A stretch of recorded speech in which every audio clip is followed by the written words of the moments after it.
وصف رخ ان کا کیا کرتے ہیں، شرح و شمس و ضحا کرتے ہیں، ان کی ہم مدح و ثنا کرتے ہیں، جن کو محمود کہا کرتے ہیں،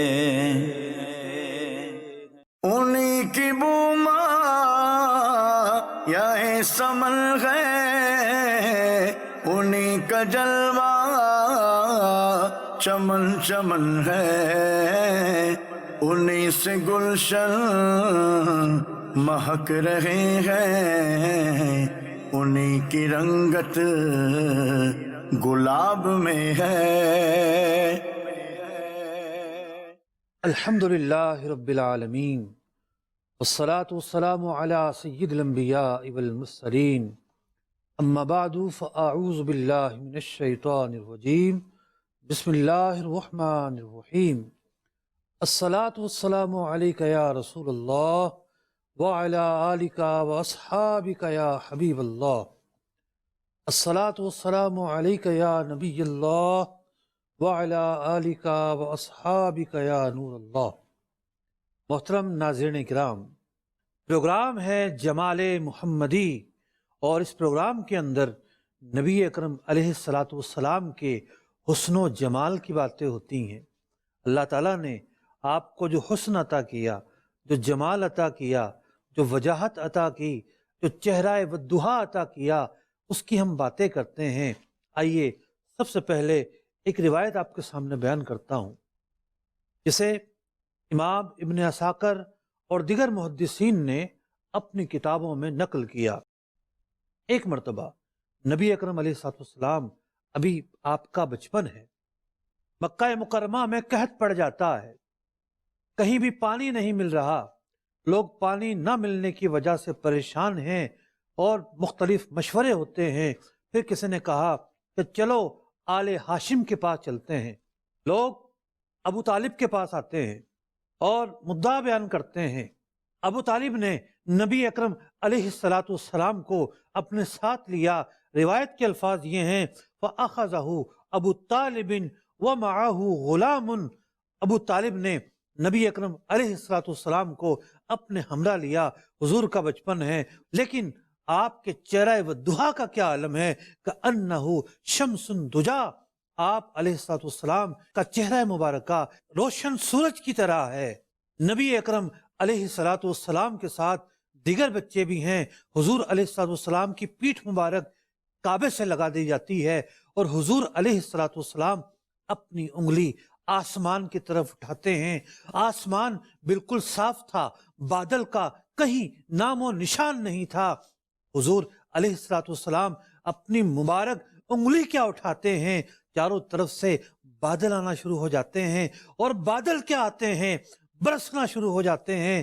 اور یہ منظر دیکھ کر ابو طالب نے قصیدہ لکھا، اور اس قصیدے کے الفاظ یہ تھے، وَأَبْيَدُ يُسْتَسْقَى الْغَمَامُ بِوَجْهِهِ، اللہ اکبر۔ یہ جو شہزادے کھڑے ہیں، یہ جو آقا نامدار کھڑے ہیں، ان کا چہرہ والضحیٰ کیا ہے، سفید رنگت والے ہیں، اور ایسی سفید رنگت والے ہیں، یستسقى الغمام بوجهه، کہ اللہ اکبر، بادل آتے ہیں، اس چہرے کی برکت پاتے ہیں، اس چہرہ مبارکہ کی برکت سے پانی حاصل کر کے ہم پر برساتے ہیں۔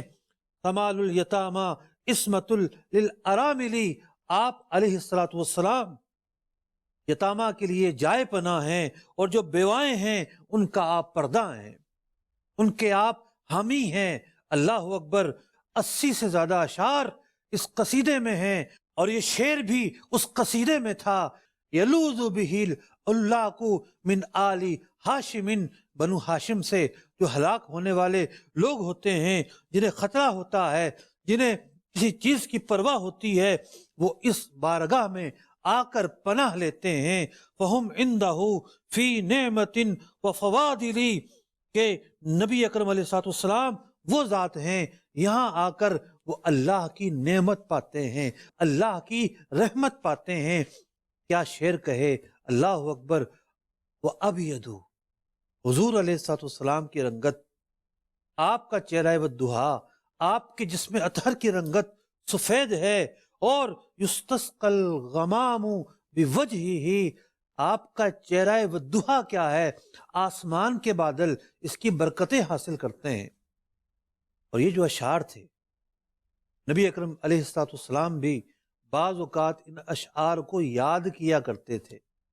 حضرت ابن عمر رضی اللہ تعالیٰ عنہ کے متعلق بہت سارے محدثین نے ایک روایت نقل کی، اور اس روایت کا پس منظر یہ ہے کہ مدینہ منورہ میں ایک مرتبہ قحط پڑ جاتا ہے، لوگ حضور کی بارگاہ میں آ جاتے ہیں، یا رسول اللہ ہمارے مویشی ہلاک ہو رہے ہیں، انہیں پینے کے لیے پانی نہیں ہے، بچوں کے لیے پانی نہیں ہے۔ حضور علیہ الصلوۃ والسلام اپنے ہاتھ اٹھاتے ہیں، آپ کے ہاتھ کیا بلند ہوتے ہیں، بادل آ جاتے ہیں، مدینہ منورہ میں بارش برسنا شروع ہو جاتی ہے۔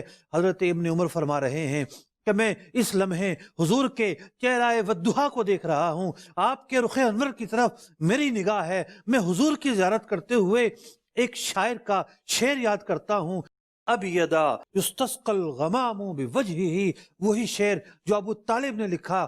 یا رسول اللہ، حضرت ابن عمر تصور مانتے ہیں آپ تو وہ ہیں کہ جو سفید چہرے والے ہیں، سفید رنگت والے ہیں، بادل بھی آپ کے چہرہ والضحیٰ سے برکتیں حاصل کرتا ہے۔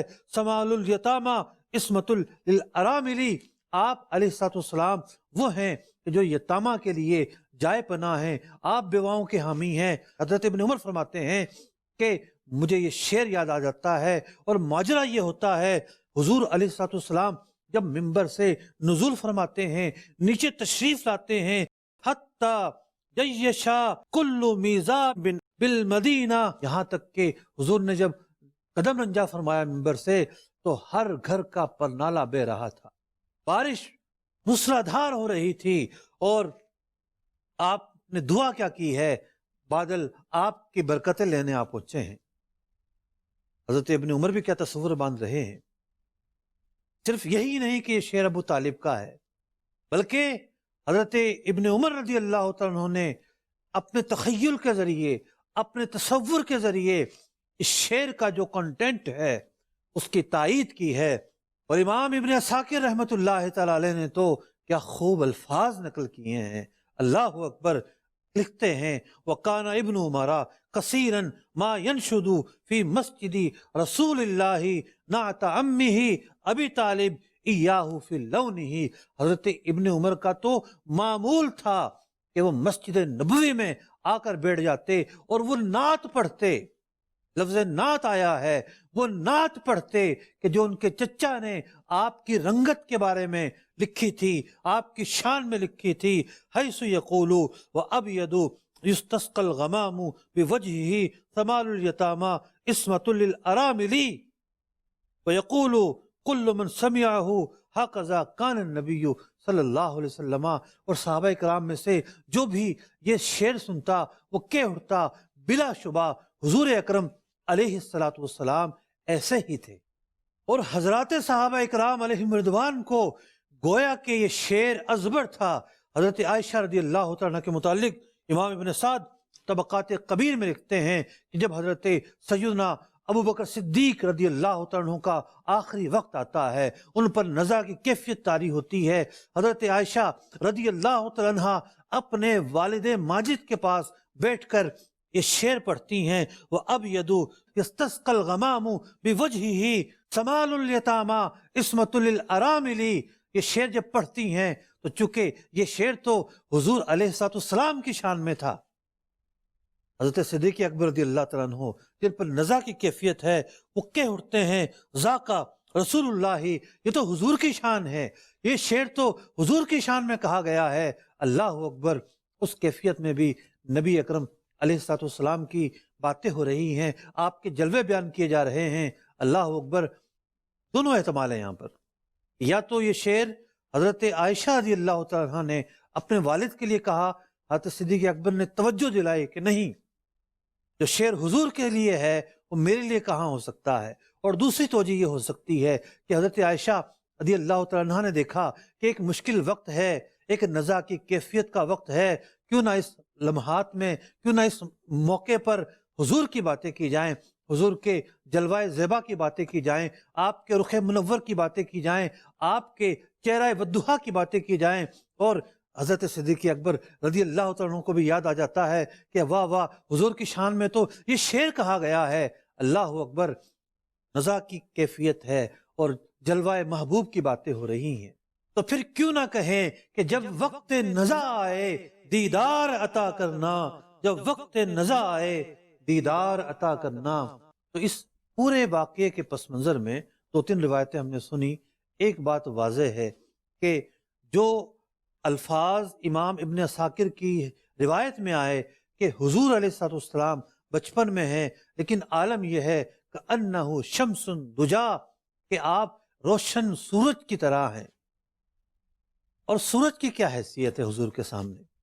سورج تو خود حضور علیہ السلام کے فیض کا محتاج ہے۔ ایک روایت جسے امام بخاری رحمۃ اللہ تعالی علیہ نے، کثیر محدثین نے اپنی کتابوں میں نقل کیا کہ حضرت انس بن مالک رضی اللہ تعالیٰ عنہ سے روایت ہے کہ لما کان یوم الذی دخل فیہ رسول اللہ صلی اللہ علیہ وسلم، وہ دن جب حضور مدینہ منورہ آتے ہیں۔ اللہ اکبر، سیرت نگاروں نے لکھا ہے کہ وہ دن 12 ربیع الاول کی تاریخ تھی، حضور مدینے میں آئے ہیں۔ بچیوں نے پڑھا ہے طلع البدر علینا، آج کون سی ہستی آئی ہے، کون سی ذات آئی ہے؟ گویا کہ 14ویں رات کا چاند طلوع ہو گیا ہے۔ طلع البدر علینا، بدر 14ویں رات کے چاند کو کہتے ہیں۔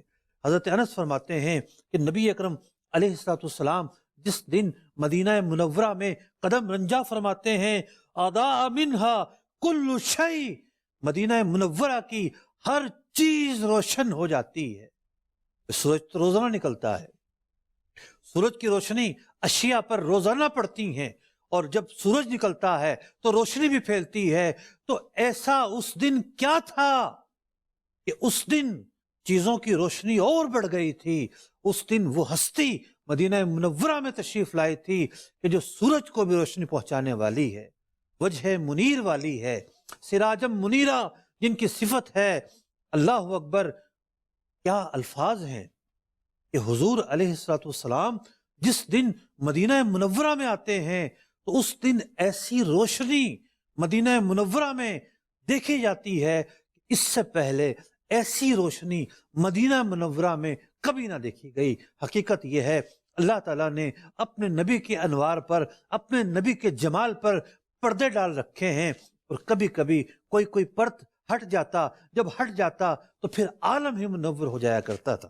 تو پھر ہم کیوں نہ کہیں کہ نور احمد کا چمن میں ظہور ہے، نور احمد کا چمن میں ظہور ہے، ہر گل میں شجر میں محمد کا نور ہے۔ امام بوصیری قصیدہ حمزیہ میں فرماتے ہیں محیا کالشمس من کا مدی، اور حضور آپ کی ذات تو وہ ہے کہ سورج بھی جن سے روشنی لے رہا ہے۔ اسفرت عنہ لیلۃ غراء، اگر رات روشن ہوتی ہے تو حضور سے روشنی لے کر روشن ہوتی ہے۔ اللہ اکبر۔ امام دارمی اور دیگر محدثین ایک روایت نقل کرتے ہیں، راوی کہتے ہیں میں نے حضرت ربیع بنت معوذ سے کہا صفیلی رسول اللہ صلی اللہ علیہ وسلم، ذرا حضور کے اوصاف تو بیان کرو، آقا کیسے دکھتے تھے، کیسے نظر آتے تھے، ان کا چہرہ ودھا کس طرح کا تھا؟ راوی کہتے ہیں انہوں نے کہا قالت لو رأیتہ قلت الشمس طالعۃ، اگر تو حضور کو دیکھ لیتا تو یہ کہنے پر مجبور ہو جاتا کہ سورج نکل آیا ہے۔ تو پھر کیوں نہ کہیں کہ اے حسن حسن جہاں تاب کے صدقے جاؤں، اے حسن حسن جہاں تاب کے صدقے جاؤں، ذرے ذرے سے آیا جلوائے زیبائی ہے، ذرے ذرے سے آیا جلوائے زیبائی ہے۔ محرز قابی کہتے ہیں نبی اکرم علیہ السلام نے مقام جیرانہ سے رات کے وقت عمرے کا احرام باندھا، میں آپ کی پیٹھ کی طرف دیکھ رہا ہوں، اللہ اکبر، مجھے کیا لگتا ہے کہ چاند کی ڈلی کی طرح چمک رہی ہے۔ نبی اکرم علیہ الصلوۃ والسلام، کوئی صحابی آپ کو چاند کی طرح قرار دیں، کوئی سورج کی طرح قرار دیں، زیادہ تر نے تو چاند کی طرح قرار دیا۔ آپ کی روشنی، آپ کا منور ہونا، یہ سب کیوں تھا؟ بات حقیقت کے سمجھنے کی ہے۔ اگر حضور علیہ الصلوۃ والسلام کی حقیقت کو نہ سمجھا، آپ کی ماہیت کو نہ سمجھا، تو طرح طرح کے اعتراضات ذہن میں آتے رہیں گے۔ آئیے مسلم شریف کی ایک حدیث بیان کرتا ہوں۔ حضور اللہ کی بارگاہ میں دعا کرتے ہیں، اللہم اجعل فی قلبی نورا، اے اللہ میرے دل میں نور بھر دے، وفی سمعی نورا، میرے کانوں میں نور بھر دے، وفی بصری نورا، میری آنکھوں میں نور بھر دے، وعن یمینی نورا، میرے دائیں نور داخل فرما، وعن شمالی نورا، میرے بائیں نور داخل فرما، وہ امامی نورا، میرے آگے نور ہو، وہ خلفی نورا، میرے پیچھے نور ہو، وہ فوقی نورا، میرے اوپر نور ہو، وہ تحتی نورا، میرے نیچے نور ہو، وجعل لی نورا، اے اللہ مجھے سراپائے نور بنا دے۔ اللہ اکبر۔ حضور جب اللہ کی بارگاہ میں یہ دعائیں کریں تو آپ کے چاروں طرف نور ہی نور کیوں نہ ہو، آپ سے جہاں منور کیوں نہ ہو، تو ہے سایہ نور کا، ہر عضو ٹکڑا نور کا، سائے کا سایہ نہ ہوتا ہے نہ سایہ نور کا۔ علماء لکھتے ہیں کہ حضور علیہ السلام کا سایہ بھی اسی لیے نہیں تھا کہ آپ تو پیکر نور ہیں، اور سایہ کے اندر ایک حکمت کیا ہے؟ سایہ کب ہوتا ہے؟ اگر ایک دیا جلایا جائے اور کوئی بندہ اس دیے کے پاس آ کر کھڑا ہو جائے، اس دیے کا، اس گلوب کا سایہ نظر آئے گا، لیکن اس دیے کے اوپر کوئی 200 واٹ کا بلب لگا دیں تو اب دیے کی جو روشنی ہے وہ ختم ہو جائے گی، اب دیا سایہ نہیں بنائے گا، کیونکہ اوپر کی جو روشنی ہے اس نے دیے کی روشنی کو مدھم کر دیا ہے۔ تو بات یہ تھی کہ بندہ جب سورج میں آ کر کھڑا ہوتا ہے، سورج کی روشنی میں آتا ہے، اس کا سایہ بنتا ہے۔ حضور کی روشنی تو سورج کی بھی روشنی سے زیادہ تھی، تو یہ کیسے ممکن تھا کہ سورج آپ کا سایہ بناتا؟ امام جوزی رحمۃ اللہ تعالی علیہ اپنی سند کے ساتھ حضرت ابن عباس رضی اللہ تعالیٰ عنہ سے روایت کرتے ہیں، لم یکن لرسول اللہ صلی اللہ علیہ وسلم ظل، نبی اکرم علیہ السلام کا سایہ نہیں تھا، ولم یقم ما شمس قط الا غلب ضوءہ ضوء الشمس، حضور علیہ السلام آپ کے جلووں کا، آپ کی رانائی کا عالم یہ تھا، اگر آپ سورج کی روشنی میں آ کر کھڑے ہو جاتے تو آپ کی روشنی سورج کی روشنی سے زیادہ ہوتی تھی۔ فرماتے ہیں وَلَمْ يَقُمْ مَا سِرَاجٍ قَطُّ، حضور علیہ السلام اگر دیے کے سامنے، سراج کے سامنے کھڑے ہوتے، إِلَّا غَلَبَ ضَوْءُهُ عَلَى ضَوْءِ السِّرَاجِ، تو پھر بھی یہ منظر ہوتا کہ آپ کی روشنی دیے کی روشنی سے زیادہ ہوتی۔ تو پھر کیوں نہ کہیں ہے انہی کے نور سے سب عیاں، ہے انہی کے نور سے سب عیاں، انہی کے جلوے سے سب نہاں، بنے صبح تابش مہر سے رہے پیشے مہر یہ جا نہیں، وہی نور حق وہی ظل رب، ہے انہی سے سب، ہے انہی کا سب، نہیں ان کی ملک میں آسماں کے، زمین نہیں کہ زمان نہیں۔ حضور علیہ السلام تو وہ ہیں کہ آپ سے عالم مہک رہا ہے، آپ کے جلووں سے عالم چمک رہا ہے، آپ کی رنگت ہر طرف پھیل رہی ہے۔ اسی لیے تو اعلیٰ حضرت امام اہل سنت فرماتے ہیں کہ چمک تجھ سے پاتے ہیں سب پانے والے، یہ سورج، یہ چاند، یہ ستارے، جتنے بھی یہ روشنی کی چیزیں ہیں، روشنی کے مراکز سمجھے جاتی ہیں، یہ سب کی سب چیزیں چمک تجھ سے پاتے ہیں سب پانے والے، میرا دل بھی چمکا دے چمکانے والے، میرا دل بھی چمکا دے چمکانے والے، تمہارے ہی سائے میں پلتا ہے عالم، ہے کونین کے سر پہ سایہ تمہارا، ہے کونین کے سر پہ سایہ تمہارا۔ اللہ اکبر۔ محترم ناظرین کرام، آپ دیکھ رہے ہیں کہ نبی اکرم علیہ السلام کے جلوائے زیبائی کے کیا نظارے ہیں۔ کہ حضور سورج کے سامنے کھڑے ہوں تو آپ کی روشنی زیادہ، سورج کی روشنی کم، حضور علیہ الصلوۃ والسلام دیے کے سامنے کھڑے ہوں تو دیے کی روشنی مرجھا جائے، نبی اکرم علیہ الصلوۃ والسلام سورج کے سامنے آئیں تو سورج میں تاب نہیں کہ آپ کا سایہ بنا سکے، کیونکہ نور کا سایہ نہیں ہوتا۔ اور دوسری وجہ یہ کہ آپ علیہ الصلوۃ والسلام کی روشنی سورج کی روشنی پر غلبہ کر جاتی تھی، تو پھر اس میں سخت کہاں کہ وہ آپ کا سایہ بناتا۔ تو صحابہ اکرام علیہم رضوان کے جو الفاظ ہیں، جو تخیلات ہیں کہ حضور کو گویا کہ دیکھنا ایسا ہے جسے سورج نکل آیا ہو، جسے چاند نکل آیا ہو، یہ صرف تخیل نہیں ہے، بلکہ یہ تو وہ حقیقت بیان کر رہے ہیں۔ بلکہ علماء نے تو لکھا کہ اس سے بہتر بھی اگر کوئی الفاظ ان کے پاس ہوتے تو وہ ان الفاظوں کے ذریعے حضور علیہ الصلوۃ والسلام کے جمال اقدس کو بیان کرتے۔ انہوں نے تو جو دیکھا، جو الفاظ مل سکے، ان الفاظوں کے ذریعے انہوں نے نبی اکرم علیہ الصلوۃ والسلام کے جمال کو بیان کیا۔ ایک بات تو طے ہے کہ یہ سارے واقعات، یہ ساری باتیں ہمیں کون بتا رہا ہے؟ کبھی یہ باتیں حضرت جابر بتاتے ہیں، کبھی یہ باتیں حضرت ابو ہریرہ بتاتے ہیں، کبھی یہ باتیں حضرت ہند بتاتے ہیں، کبھی حضرت علی المرتضیٰ بتاتے ہیں، کبھی حضرت حسن بتاتے ہیں، کبھی یہ باتیں ہمیں حضرت ابن عباس سے سننے کو ملتی ہے، کبھی یہ باتیں کسی صحابی سے، کبھی حضرت عائشہ سے، کبھی کسی اور صحابی سے۔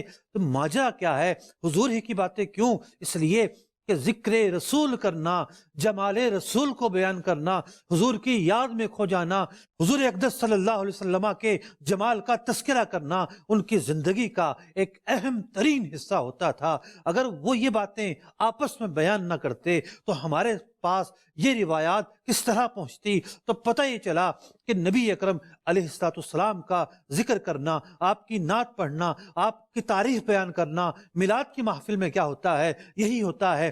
ہم میلاد کی محفل میں نبی اکرم علیہ الصلوۃ والسلام کی یاد تازہ کرتے ہیں، آپ کا ذکر کرتے ہیں، آپ کے جمال کو بیان کرتے ہیں، آپ کی پیدائش کے واقعات کو بیان کرتے ہیں۔ آپ نے آج ہونے والے بیان میں اس روایت کو بھی سنا کہ حضرت عمر کے بارے میں کہ وہ مسجد میں بیٹھ جاتے اور بیٹھنے کے بعد ان کا یہ معمول ہوتا، جو الفاظ ہیں وہ استمرار کے ہیں، کہ ان کا یہ معمول ہوتا کہ وہ حضور کا ذکر کرتے، آپ کے جمال اقدس کے تذکرے میں کھو جاتے، اس شعر کو پڑھتے، اس کلام کو پڑھتے جس میں نبی اکرم علیہ الصلوۃ والسلام کی نعت اقدس بیان ہوئی ہے۔ تو یہ نعتیں پڑھنا صحابہ کا طریقہ، حضور کا ذکر کرنا صحابہ کا طریقہ، حضور کے جمال کو بیان کرنا، آپ کے رخ والضحیٰ کے تذکرے کو بیان کرنا، جس میں اقدس کی خصوصیات کو بیان کرنا، آپ کے معجزات کو بیان کرنا، آپ کے کمالات کو بیان کرنا، آپ کے عروج کو بیان کرنا، آپ کی بلندی کو بیان کرنا، آپ کی شان کو بیان کرنا، آپ کی وہ منزلت جو اللہ نے آپ کو دی ہے اس کو بیان کرنا، یہ صحابہ کا طریقہ ہے۔ الحمدللہ ہم اصحابہ کے غلام ہیں، ان کے ماننے والے ہیں، ہمیں بھی یہ سعادت ملی ہے کہ ہم حضور کا ذکر کرتے ہیں۔ اور جب حضور کا ذکر کرتے ہیں تو پھر امام بوصیری کیا کہتے ہیں؟ محمد ذکرہ روح لانفسنا، حضور علیہ الصلوۃ والسلام تو وہ ذات ہیں، وہ ہستی ہیں، آپ کا ذکر ہمارے جو روح ہے اس کی غذا ہے۔ تو اس غذا کو حاصل کرنے کے لیے، اس پیاس کو سیراب کرنے کے لیے، اس پیاس کو بجھانے کے لیے، اس غذا کے حصول کے لیے، اس تازگی کے لیے، اس تراوٹ کے لیے ہی تو ہم یہ پروگرام لے کر حاضر ہوئے ہیں کہ میں اور آپ مل کر ذکر مصطفیٰ کرتے ہیں، جمال اقدس کی باتیں کرتے ہیں، چہرہ والضحیٰ کی باتیں کرتے ہیں، نبی اکرم علیہ الصلوۃ والسلام کی رعنائیوں کی باتیں کرتے ہیں۔ اللہ تعالیٰ اس چہرہ والضحیٰ کا ہمیں دیکھنا نصیب فرمائے۔ اللہ اکبر! کیا کیا فریادیں کرنے والے کر گئے کہ اٹھا دو پردہ، دکھا دو چہرہ، کہ نور باری حجاب میں ہے، زمانہ تاریک ہو رہا ہے، کہ مہر کب سے نقاب میں ہے۔ اللہ تعالیٰ اس التجا کو اپنی بارگاہ میں قبول فرمائے، آمین، بجاہ النبی الامین صلی اللہ تعالی علیہ وسلم۔